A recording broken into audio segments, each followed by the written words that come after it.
aya ni amahirwe akomeye, uyu ni umugisha kuba ubashije gufungura iki kiganiro. Utega amatwi ntaze kugira akantu na kamwe kagucika. Muri iyi video ngiye kukubwira cyangwa se ngiye kugusangiza inama enye zizatuma ubaho ubuzima bwo kuticuza.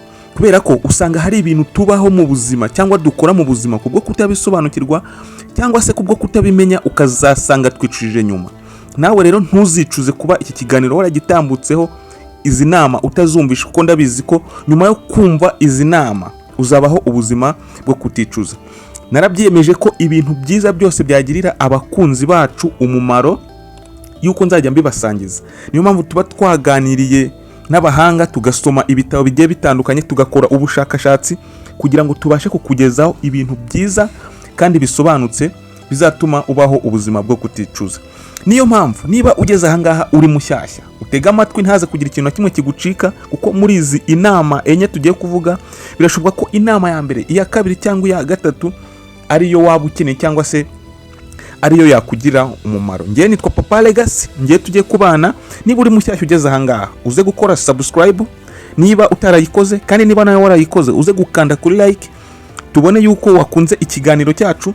Ndetse n'ikibazo cyose wagira wemerewe kuba wacyandika muri comment, kuko tujya tubasha gusubiza abakunzi bacu cyangwa se ibyo badusabye yuko tubabwira, tukazabivugaho mu kiganiro gitaha. Ntihaze kugira akantu na kamwe kagucika rero.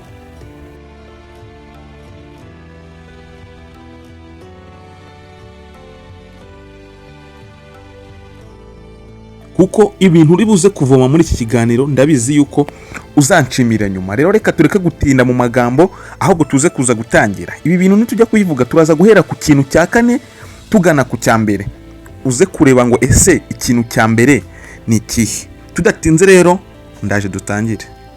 Let's go. Ikintu cya kane, kudafata imyanzuro ugendeye ku marangamutima. Kuvuga ngo gufata imyanzuro bitagendeye ku marangamutima nicyo kintu cya kane kizakurinda kwicuza. Kubera ko iyo urakaye, wishimye, cyangwa se uri mu gahinda gakabije, cyangwa se uri mu byishimo byinshi, bitera kwicuza. Kubera ko ibi bintu ntago biba bivuye ku mutima, ahubwo biba bivuye kuri cya kintu gikozwe ku bwa situation wisanzemo. Nigeze kumva abantu bajya bemera inka bari mu kabari kuko bumva icupa ryabagezemo, bagazasanga za nka bemeye nta nizo bafite. Cyangwa se bamwe ugasanga bafashe imyanzuro kuko bishimye. Hari abajya batanga ibipango, abandi bakemera imodoka, abandi ugasanga n'udufaranga yarasigaranye mu mufuka araturekuye bitewe n'amarangamutima yari afite muri ako kanya. Ikintu nakubwira rero, mu gihe wishimye cyane, uhaze cyane, cyangwa ushonje cyane, cyangwa urakaye cyane, ubabaye cyane, icyo gihe uzirinde kugira icyemezo ufata ku buzima bwawe.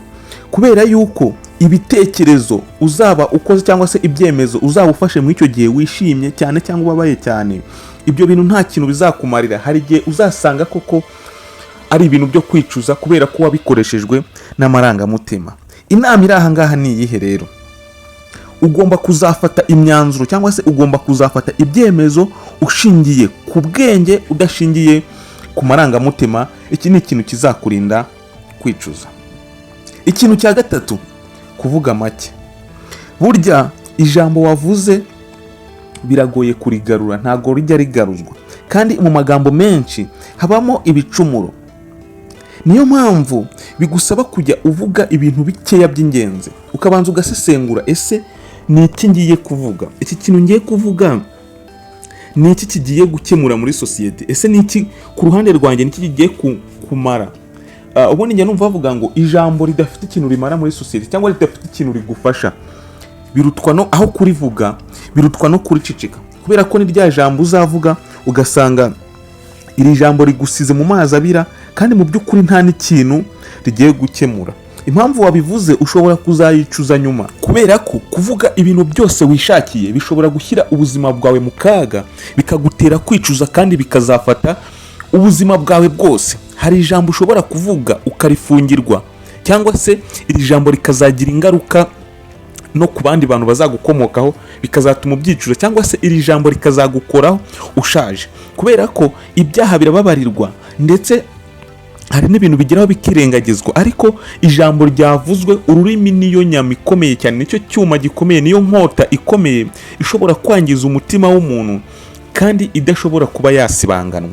nigeze kumva umugani nyarwanda uvuga ngo nyirakirimi kibi yatanze umurozi gupfa. Vuga make rero bizakurinda kuba wazicuza ijambo wavuze kandi utabasha no kuba wakongera kuba warisibanganya. Ikintu cya kabiri, kugira icyerekezo cy'ubuzima bwawe. Kugira icyerekezo cy'ubuzima bwawe, iki cyerekezo kigomba kuba ari icyerekezo kizima, kubera ko abantu benshi bicuza bashaje ibintu batateguye bakiri batoya.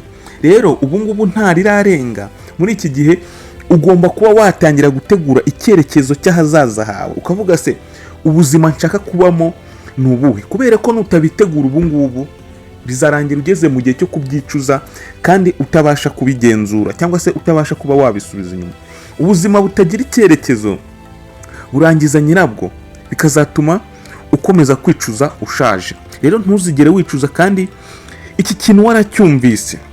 Hera aka kanya amakosa wakoze uyihorere, ahubwo utangire ureme ibintu bishyashya, kuko nta marira abaho yahindura amakosa wakoze.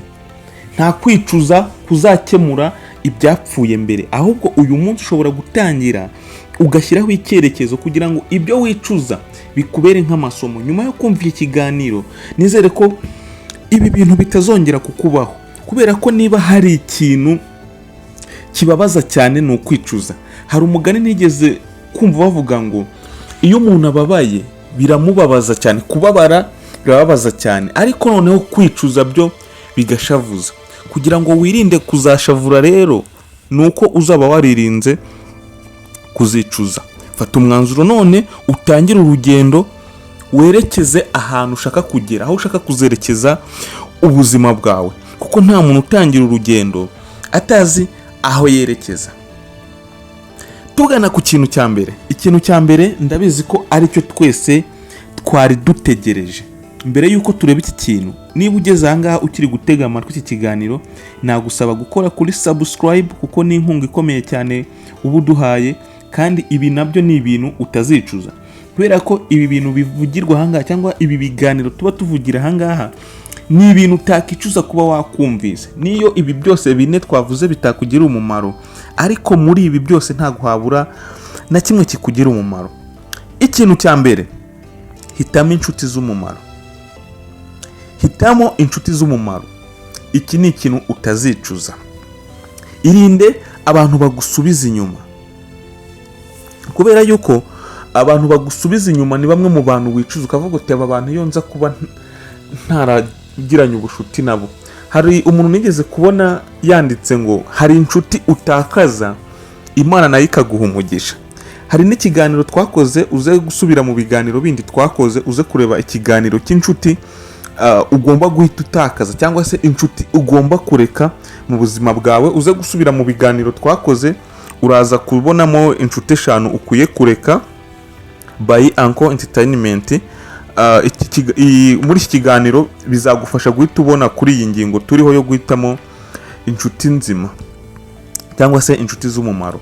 Ni ukuvuga ngo impano, ubwenge, amahirwe, ubumenyi, imbaraga cyangwa se ibitekerezo byiza byose wagira, ariko uri kumwe n'abantu bagusubiza inyuma, cyangwa se uri ahantu hataguhesha amahirwe cyangwa yo gutuma yazamura, cyangwa se bya bitekerezo, bwa bwenge, ya mpano, ya mahirwe byose ufite bidevelopinga cyangwa se bikura bikajya imbere, uba warangiye ibyo bintu ntacyo byakumarira.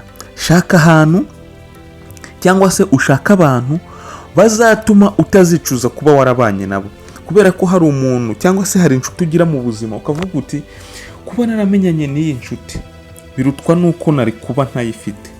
Rero iki nicyo kintu cya mbere, nizere ko iki kintu nacyo wagifashe. Rero ntago navuga ibintu byinshi cyane, nkuko bisanzwe twiyemeje kujya tubagezaho ibintu byiza kandi byabagira umumaro. Niba ugejeje ku musozo ukiri kumva ikiganiro, kora subscribe, kuko niyo nkunga ikomeye cyane tuba tugusaba, kandi ndabizi ko gukora subscribe nta kintu bizaguhombya, kandi ibiganiro byiza byose by'ubwenge bikazajya bikugeraho ku gihe. Mwakoze cyane, nitwa Papa Legacy, reka tuzasubire muri video itaha.